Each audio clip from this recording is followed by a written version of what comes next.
오늘 함께 나누실 말씀은 빨리 가셔요. 이펙터를 빨리 꺼주셔요. 네. 오늘 함께 나누실 말씀은 신약성경 누가복음 24장 49절 말씀 함께 보겠습니다. 누가복음 24장 49절 말씀.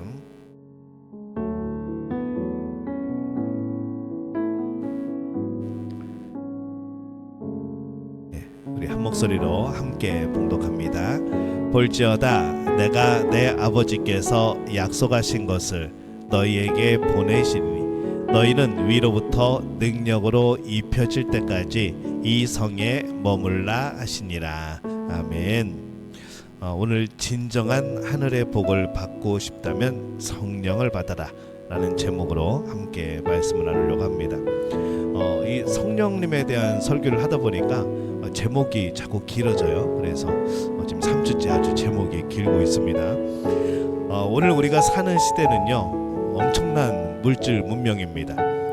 손안에 스마트폰 하나면은 우리는 세상 정보를 다 알 수 있고 오락과 즐거움을 누릴 수 있고 궁금한 거 물어보면 다 대답해주고 그게 맞는지 틀린지 모르겠지만은 다 대답을 해주고 그런 시대에 우리가 살고 있는 거죠. 돈만 있으면 웬만한 거 다 되는 세상. 그러나 역설적으로 사람들의 마음도 그렇게 풍요로워지고 행복한가? 근데 그건 별 차이가 없다는 것이죠. 공허한 그런 마음들이 많이 생겨나고 뭔가 풍족하고 그럼에도 불구하고 뭔가 허전한 이제 그런 삶들을 살아갑니다. 교회 안에서도 마찬가지입니다.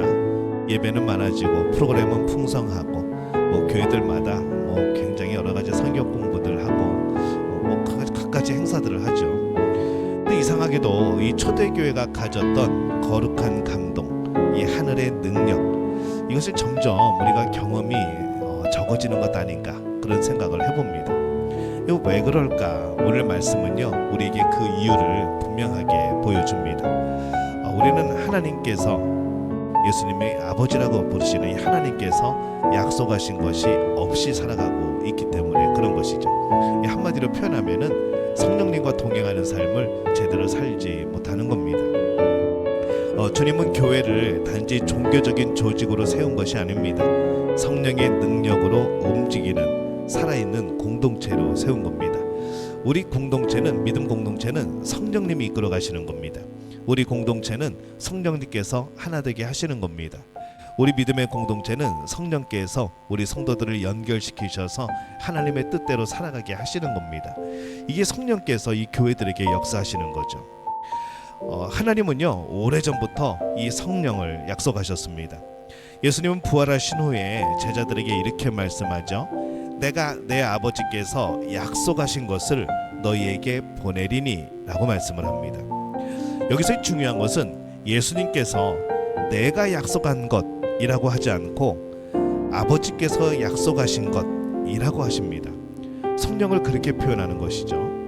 왜냐하면 그 이유는 이 성령님이 갑자기 예수님 때에 등장하신 분이 아니라 계획된 하나님의 구원의 역사의 한 줄이기 때문에 그렇습니다. 요엘 선지자는요 입이 이렇게 예언을 합니다. 우리 구약성경 요엘서 2장 28절에서 29절까지의 말씀 우리 한번 같이 읽어봅니다.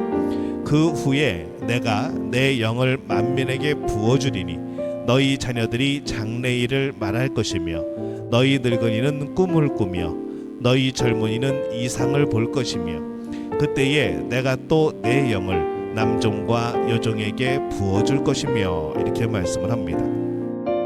이것이 이 성령님에 대한 그런 말씀이거든요. 예언의 말씀이거든요. 이 구약 시대에는 하나님의 영이 특정한 사람들에게만 임했습니다. 왕이나 선지자, 제사장 같은 이 특별한 사람들에게만 제한적으로 하나님의 말씀이 임했습니다. 그런데 이 하나님은 마지막 때에 남종과 여종, 늙은이와 젊은이, 남자와 여자 구분 없이 모든 백성에게 이 하나님의 영을 부어주시겠다라고 말씀을 하신 거죠.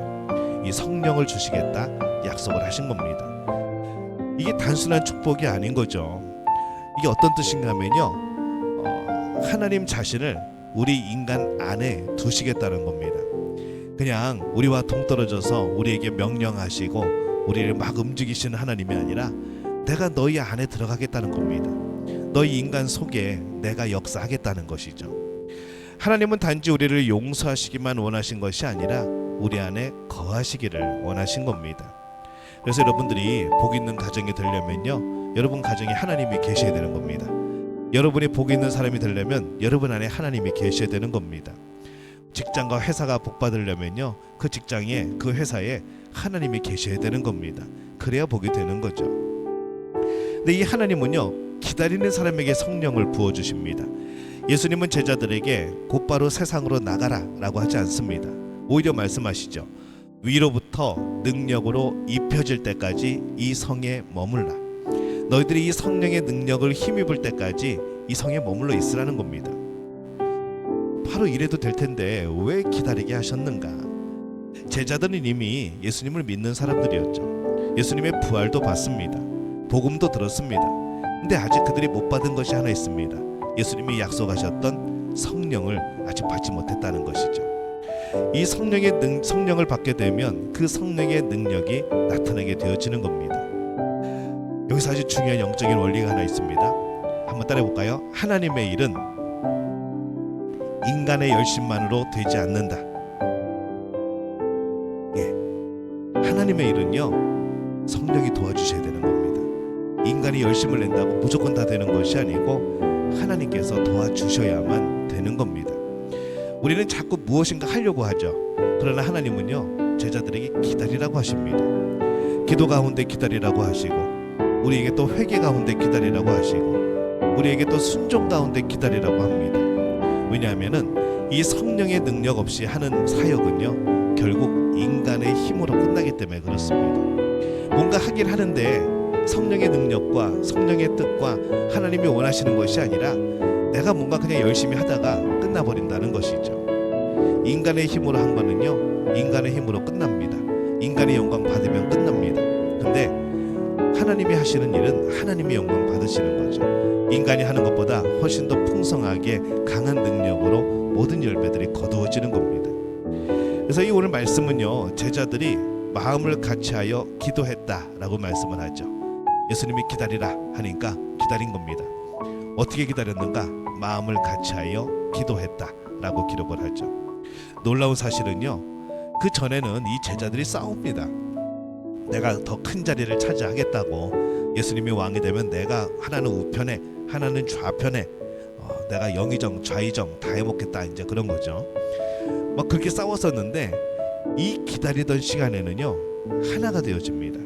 성령을 기다리는 그 시간에는 정말 그들이 하나로 뭉쳐서 기도하고 마음을 같이 했던 것이죠. 이 성령은 분열된 마음 위에 있지 않습니다. 겸손히 하나 되어서 기다리는 이들에게 있는 겁니다. 그래서 교회가 성령 충만한 역사가 나타나려면요, 우리가 마음이 갈라지면 안 된다는 것이죠. 우리의 마음이 하나 되어지고 성령의 충만함을 기다리고 또 성령께서 우리 모두를 사용하기를 기다리고, 그래서 어느 구역에서 막 성령의 역사가 나타났다, 여러분 응원하고 박수 쳐줘야 되는 겁니다. 그러면서 마음속으로는 어떻게 됩니까? 미워하지 말고 뭘 잘났다고 막 그러지 말고, 성령님 우리도, 우리 구역도, 우리 기관도 하고 기도해야 되는 것이죠. 그래서 그 성령의 역사들이 여기 이곳저곳에서 막 나타나고, 성령의 역사가 나타났다고 그래가지고 막 무조건 병난고 막 이상한 거 보고 막 그런 것만 얘기하는 게 아닙니다. 열심을 내게 되어지고 말씀의 은혜를 받게 되어지고 우리 삶의 믿음으로 하나님의 은혜를 발견하게 되어지고, 이게 전부 다 성령의 역사인 거죠. 그래서 저는 우리 교회 공동체, 우리 모임들, 모든 기관, 구역 가운데에 이 성령의 역사들이 풍성하게 나타나게 되어지시기를 예수님의 이름으로 축원합니다. 그게 복받는 교회인 거죠. 근데 문제는 오늘날 교회들이 이거를 잃어버린 겁니다. 우리는 너무 바쁩니다. 바쁜데 기다리지 않습니다. 우리는 너무 말이 많습니다. 그런데 기도하지 않습니다. 바쁜데 우리는 하나님의 때를 기다리는 걸 잊어버렸고, 너무 말이 많은데 우리는 진정으로 하나님 앞에 말하는 시간은 적고, 이런 우리의 삶을 살아가는 것이죠. 성령은 시끄러운 인간의 열심 위에서 역사하지 않습니다. 겸손히 엎드리는 그 심령 위에 역사하시는 것이죠. 성령님은요, 우리가 기도할 때 딴 사람에게 역사하는 게 아니라 기도하는 그 사람 위에 역사하시는 겁니다. 우리 그런 찬양이 있죠.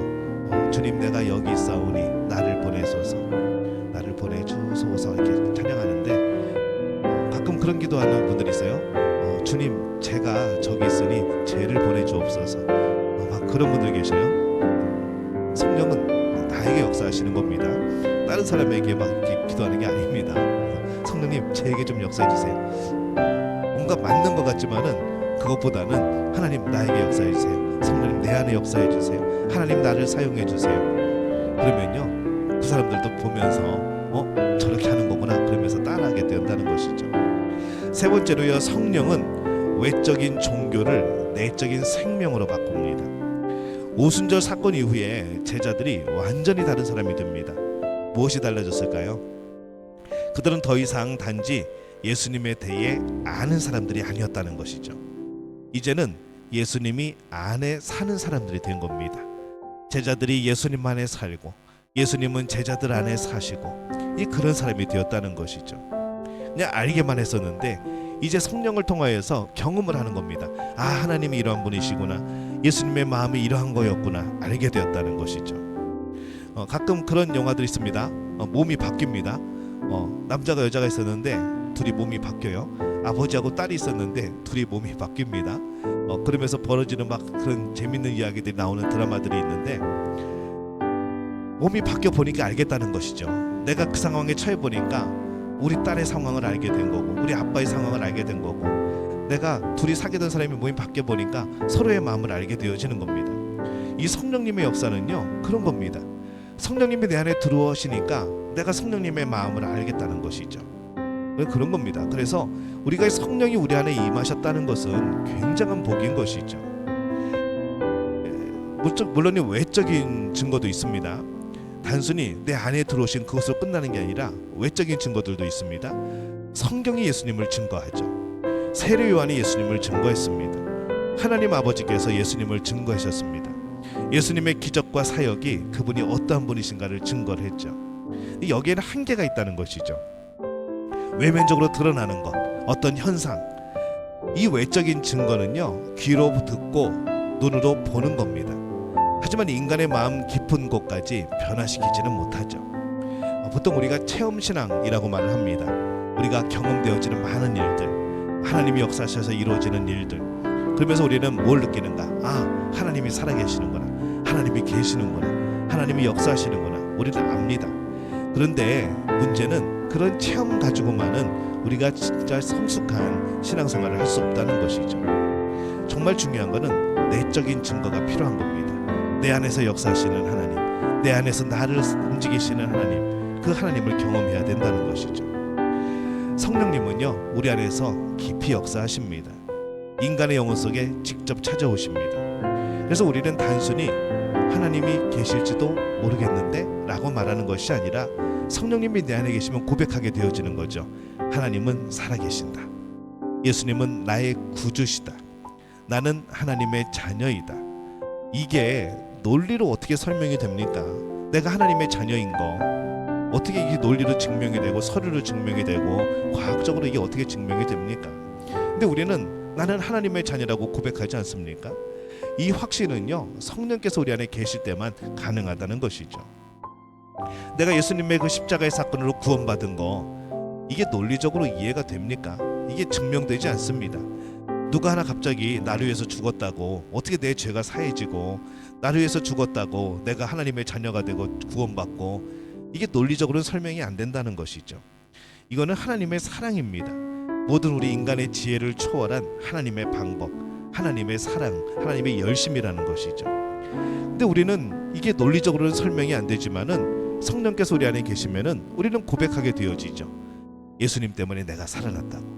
예수님이 십자가에 못 박혀 돌아가심으로 내 죄가 사해졌다고. 내가 예수님을 믿기에 나는 천국의 백성이고 하나님의 자녀라고. 이게 고백이 되어지는 겁니다. 이게 논리로만 되는 일이 아니라는 것이죠. 이게 생명의 체험입니다. 내적인 증거라는 것이죠.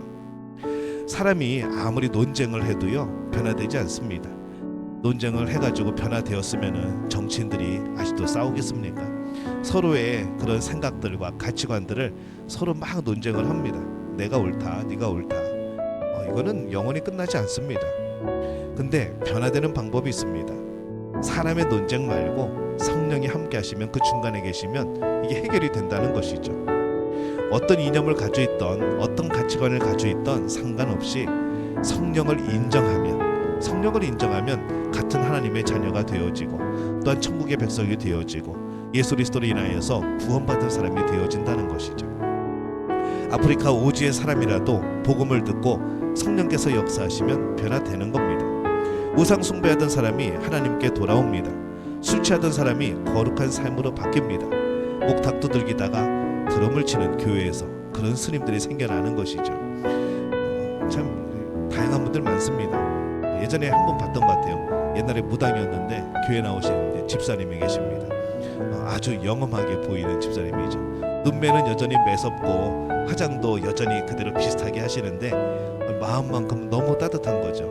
그래서 새 가족들이 오면은 그 집사님하고 잘 지내고 전도도 잘하고, 내가 옛날에 뭐 믿어봤는데 아유 다 헛거야, 오긴 뭘 와, 뭐 그러면서 전도하는데 참 재밌는 그런 분이 하나 있었습니다.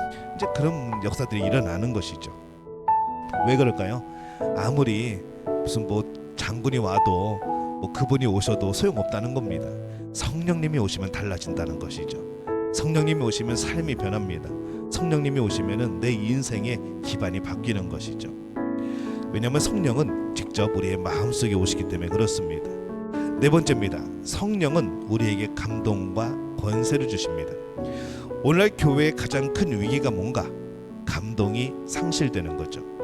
인간적인 감동은요, 얼마든지 만들어낼 수 있습니다. 감동적인 장면, 감동적인 상황, 얼마든지 만들 수 있습니다. 근데 문제는 그 안에 은혜가 있냐고 하는 것이죠. 그 감동이 인간의 인간적인 감동이냐, 아니면 하나님의 은혜에 대한 감동이냐, 이런 차이가 있습니다. 웃기기 위해서 애쓰고 분위기를 만들기 위해서 애쓰고 감정을 끌어올리기 위해서 많은 교회들이 애를 씁니다. 인간적인 흥분은 영혼을 살리지 못합니다. 여러분, 새 가족들이 교회에 오면은 교회가 막 재밌고 막 그러면은 금방 적응하고 등록하고 은혜 받고 교회 일꾼 될 것 같지만요, 안 그렇습니다. 정말 중요한 것은 그가 빨리 성령을 만나야 된다는 것이죠. 예수 그리스도를 만나야 되는 것이죠. 인간적인 흥분은 그냥 끝납니다. 그냥 공연 보는 것처럼 공연 볼 때만 신나고 감정이 북받쳐 오르고 그냥 끝나는 것이죠. 하지만 성령이 주시는 그 성령의 은혜는 오래 갑니다. 사람을 변화시킵니다. 성령께서 임하시면 인간이 만들어낸 감정이 아니라 하늘로부터 오는 거룩한 감동이 느껴지는 것이죠. 그걸 느껴야 우리는 마음이 뜨거워지는 겁니다. 변화되어지는 겁니다. 초대교회 성도들이 그랬죠. 핍박 속에서도 기뻐했습니다. 만약에 요새가 초대교회라고 그때 시대라고 생각을 하면요, 교회 오는 게 쉽겠습니까? 여러분들 이미 주변의 사람들이 다 고소해가지고 아마 명단에 올라가 있을 겁니다. 체포 명단에. 그럼 여러분들은 어떻게 해야 되는가? 저기 지하 동굴로 숨어야 됩니다. 무덤으로 동굴로 숨어서 거기서 평생 못 나올 수도 있는 거죠. 근데 새 가족이 왔습니다. 새 가족이 와가지고 은혜를 받네요. 성령님이 임하고 예수님을 믿고 예수님을 나의 구주로 고백하고, 이거는 놀라운 사건이라는 것이죠. 이렇게 편한데도, 이렇게 우리가 편하게 예배 드리는데도, 아무도 괴롭히지 않는데도 예배를 우리가 새 가족이 올 때 우리가, 그런데 그 어려운 상황 속에서 그들이 와가지고 예수님을 영접한다는 것은 참 어려운 일이라는 것이죠. 이렇게도 힘든데 그때는 얼마나 더 힘들었겠습니까? 근데 참 희한한 것은요, 그때 더 예수 믿는 사람들이 점점 늘어났다는 것이죠. 복음을 누르려고 했지만, 복음을 죽이려고 했지만 복음이 끝까지 살아남습니다. 왜냐하면 복음은 하나님의 능력이거든요. 그래서 우리는 참 그 초대교회의 모습을 보면서 지금 우리가 이 편함에도 불구하고 우리는 왜 그런 놀라운 역사들이 일어나지 않는가, 이런 고민들을 해야 되는 것이죠. 감옥 속에서도 찬양하고, 그 이유가 뭔가? 성령께서 그들 안에 살아 역사하셨기 때문에 그렇습니다. 또한 성령은 권세를 주십니다. 이 베드로는 원래 겁 많은 사람입니다. 예수님을 모른다고 3번 부인했던 사람. 예수님, 나도 바다 위를 걸어갈래요. 가다가 물이 무서워 빠진 사람. 하여튼 겁이 많습니다. 근데 이 성령 충만한 이후에 그는 수천 명 앞에서 담대하게 복음을 전하죠. 이 성령은 그래서 사람을 바꿉니다. 두려움을 담대함으로 바꾸고, 의심을 확신으로 바꾸고, 형식주의를 생명으로 바꾸는 것이죠. 자, 그래서 오늘 우리에게도 성령이 필요합니다. 어떤 사람들은 말합니다. 오순절 사건은 초대교회 때 한 번 있었던 특별한 사건 아닙니까? 처음에 성령님이 오시는 사건이니까 특별하기는 하죠. 근데 여러분, 거듭남이 각 사람에게 필요한 것처럼 이 성령 충만함도 각 사람에게 필요합니다. 베드로가 은혜 받았다고 여러분들이 은혜 받는 거 아닙니다. 사도 바울이 예수님 만났다고 자동적으로 여러분들이 예수님 만나는 거 아닙니다. 스데반이 예수님 믿고 순교하였다고 자동적으로 우리가 예수님 믿게 되는 게 아니라는 것이죠. 2000년 전에 마가 다락방에서 일어난 사건이 오늘 우리의 삶 속에서도 계속 반복이 되어야 됩니다. 성령님이 임하시는 놀라운 역사, 나의 삶 속에 성령님이 발견되어지고, 나 혼자 있을 때 발견되어지고, 우리 가족이 모였을 때 발견되어지고, 우리 구역에 모였을 때 성령의 역사심이 발견되어지고, 우리 교회가 공동체가 모여서 예배할 때 성령의 역사들이 보여지고, 우리는 그런 삶을 살아야 된다는 것이죠. 많은 사람들이 얘기합니다. 오늘날 많은 교회 성도들은 껍데기만 살아있다, 껍데기만 가지고 있다. 우리의 알맹이는 어디 갔을까요? 우리 주일에도 잠깐 말씀드렸지만은 우리의 지금 생각은 어디가 있을까요? 몸은 분명히 여기 앉아 있는데 생각은 이미 저 시장을 돌아다니고 쇼핑몰을 돌아다니고 이후에 할 일들을 생각하고 어디 저만쯤 가 있는 것은 아닐까. 빨리 잡아오시기를 바랍니다. 내 안으로 다시 끌어들여야죠. 껍데기만 있는 것은 아닌가. 사람들이 볼 때 저 사람은 예수 믿는 사람. 그런데 정말 그 안에, 정말 내 안에 예수님의 자녀로서의, 하나님의 자녀로서의 능력은 없는 거 아닌가. 성령님이 안 계신 거 아닌가. 성령의 능력이 나타나지 않는 그런 삶을 살고 있는 것은 아닌가. 늘 고민을 해야 되는 겁니다. 교회는 다니지만 능력이 없는 것, 예배는 드리지만 하나님을 경험하지 못하는 것, 찬양을 하지만은 심령은 메말라 있는 것. 왜 그럴까? 오늘 말씀은요, 세상의 화려함이 우리의 눈을 가렸기 때문에 그렇습니다. 세상은 우리에게 화려한 것만 보여주죠. 물질주의는요, 단지 돈을 사랑하는 것만이 아니라 하나님보다 세상을 더 아름답게 보이게 합니다. 근데 이 세상은 우리의 영혼을 채울 수가 없죠. 오직 성령만이 인간의 영혼을 만족시켜 주십니다. 그래서 주님은 말씀합니다. 아버지께서 약속하신 것을 너희에게 보내리라. 문제는 하나님께 있는 게 아닙니다. 하나님은 언제나 부어주시는 분이죠. 문제는 우리의 갈급함에 있습니다. 우리가 너무 쉽게 세상 것에 만족을 하는 거죠. 하나님의 것은 잊어버리고 세상의 것에 만족하고 살아가고, 너무 세상적인 것들에 취해 살아가고, 그럴 때에 우리가 주님 앞에 기도해야 됩니다. 하나님, 껍데기로 살고 싶지 않습니다. 정말 성령으로 충만한 그런 삶을 살고 싶습니다. 그래서 살아계신 하나님을 매 순간마다 경험하고 싶습니다. 우리의 기도 제목이 이 기도 제목이 되어야 됩니다. 그래서 여러분, 그것을 위하여 기도하시기를 바랍니다. 그것을 위하여 기다리시기를 바랍니다. 순종하시기를 바랍니다. 그러면 오늘 이 자리에 계신 우리 믿음의 가족들, 그 안에 놀라운 성령의 충만함이 임하실 줄로 믿습니다. 오늘 이 복을 누리는 우리 믿음의 가족들 되어지시기를 예수님의 이름으로 축원합니다. 우리 함께 기도하겠습니다.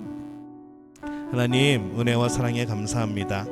우리가 형식적인 신앙으로 만족하지 않게 하여 주옵소서. 세상의 화려함 우리의 눈을 끌지만, 세상의 화려함 내 마음을 빼앗아가려고 하지만, 그런 물질 문명 속에서 우리의 영혼이 잠들지 않게 하여 주옵소서. 깨어서 하나님께서 약속하신 성령을 갈망하게 하여 주옵소서. 우리 안에 죽어있는 심령을 깨워주시고, 잃어버린 감동, 하나님이 주시는 능력을 회복시켜 주옵소서. 성령께서 우리의 마음속 깊은 곳에 친히 역사하여 주시어서 살아계신 하나님을 알게 하여 주옵소서.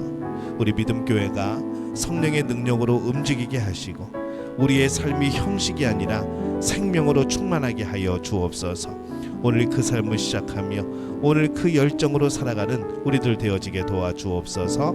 예수님의 이름으로 기도합니다. 아멘. 이제는 우리 주 예수 그리스도의 은혜와 하나님 아버지의 극진하신 사랑하심과 성령의 인도하심이 오늘 성령 충만을 바라며 내 안에 계신 하나님 그분과 늘 교제하며 하나님이 주신 놀라운 복을 누리기를 원하는 우리 믿음의 가족들의 머리 위에 영원토록 함께 하시기를 간절히 축원하옵나이다. 아멘.